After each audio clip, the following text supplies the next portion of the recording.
Hello everyone, it's Hannah here from Virtually Fluent. Welcome to today's vocabulary video, where we will be talking all about languages in English, some key vocabulary to talk about languages. Now, this is something I've dedicated most of my life to. It's my very own industry. So we will pick up some key words so that we can chat about languages nice and fluently in English.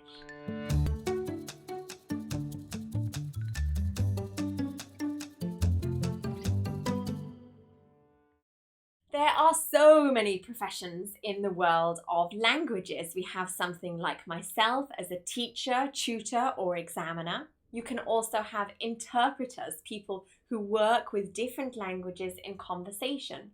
We have translators, changing from one language to another on paper, but also so many other roles. For example, in the tourist industry, you have tour guides, travel agents, almost anyone working in the hospitality sector. We have the immigration industry, paralegals, lawyers, working in customs. In general, in business, you have liaison officers, you have people working in international companies, customer services, interlocutors, and of course a lot of jobs with writing, journalist, content creator, and copywriter. So languages is a huge industry, not just in the teaching sector. Now, generally at the moment, English is identified as the lingua franca, so sort of the language of the world that so many people can speak. It's a global language. It's so widely spoken around the world. But of course, there are numerous languages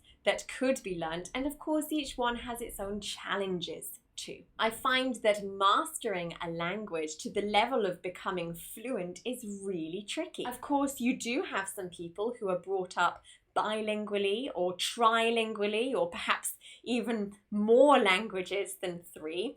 And nowadays, kids are being taught languages from a very young age. But starting from scratch can be a really long journey, especially when your target foreign language is vastly different to your native language, your mother tongue.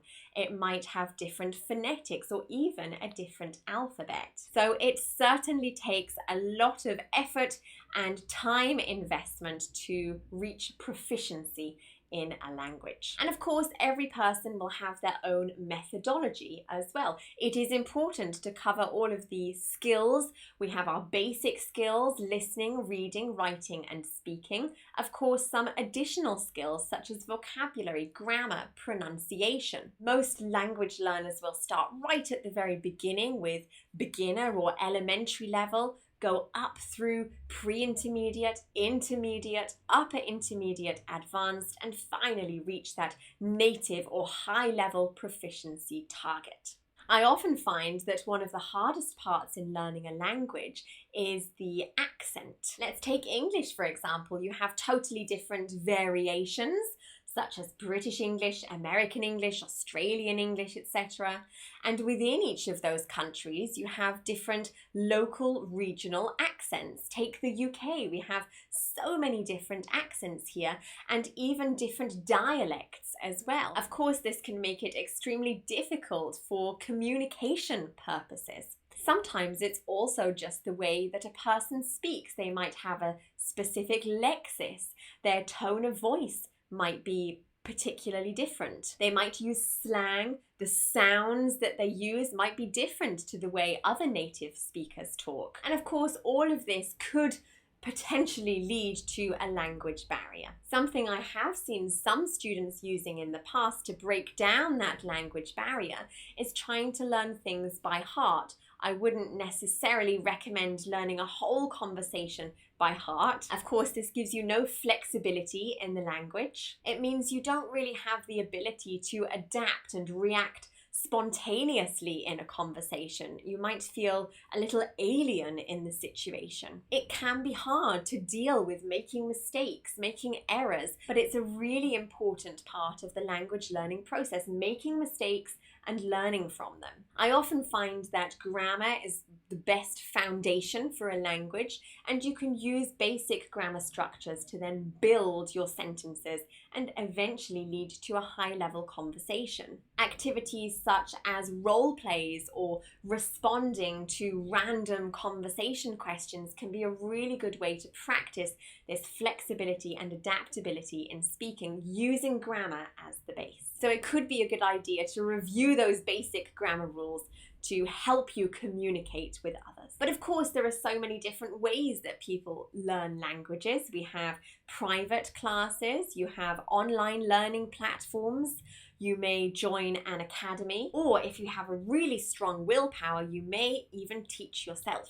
But something I have found from my own personal experience is that you must keep learning the language, you must keep using the language, otherwise you can get a little bit rusty, and if you're out of practice, you may lose some of that ability. Something I've also found in my own language learning experience is to go outside the classroom environment, sometimes because you lose a little bit of that authenticity of the language in the classroom from textbooks and set materials. It's also important to interact as much as you can with native language resources. Learn idioms, colloquialisms, slang language or set phrases. And also learning in an immersive way can make such a difference.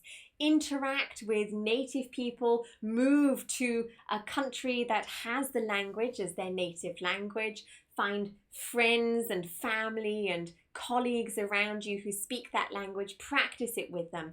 Use news materials, reading materials, podcasts, anything you can to immerse yourself in that language. And hopefully you'll start to see a little bit of a faster improvement. So the language industry is a super exciting industry. Everyone uses their own techniques, their different methodologies to improve their language learning skills. Hopefully you've learned a little bit of vocabulary today to talk about your language learning processes in English. If you would like to practice any of this vocabulary, you can take our languages course. I've left the link to that in the description below. If you learned something new, go ahead and give us a thumbs up, a like on our YouTube channel, and of course subscribe and turn notifications on so you know exactly when we release all our new vocabulary, pronunciation and grammar videos in English. That's everything for today. This is Hannah from Virtually Fluent, bringing English to life.